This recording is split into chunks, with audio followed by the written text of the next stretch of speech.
Assalamu alaikum dear students. Today we are going to study one of the most powerful, beautifully designed and clinically extremely important muscle of the shoulder.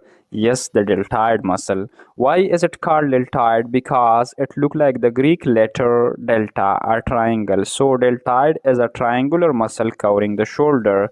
So the first thing is first, let me to talk about its origin. So the deltoid has three parts, each coming from a different landmark.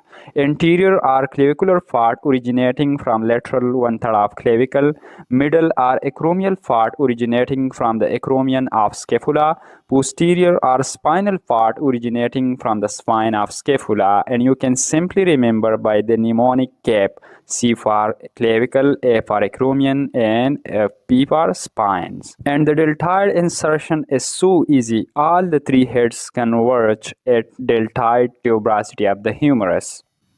The axillary nerve C5, C6 is the only nerve supplied to the deltoid, and it's clinically so important because in a surgical neck fracture of humerus, axillary nerve is at high risk and lead to deltoid paralysis, loss of shoulder roundness, and weak abduction. My dear students, the action or job of the deltoid is so easy. Its anterior fiber flex the shoulder and medially rotate the arm at shoulder joint. Its middle fiber does the job of abduction, which is the main function, from 15 degree to 90 degree, and its posterior fiber extend the shoulder and laterally rotate the arm at shoulder joint. And remember that the first 15-degree abduction is the job of supraspinatus.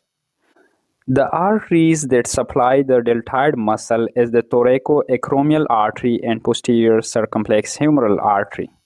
Dear students, remember that the deltoid is clinically so important because deltoid is a major IM injection site for vaccine, painkillers, and biologicals. But injection must be given in the middle of the deltoid away from axillary nerve. Why away from the axillary nerve? Because axillary nerve injury causes shoulder dislocation, surgical neck fracture, which lead to loss of abduction, loss of sensation, and flattening of shoulder.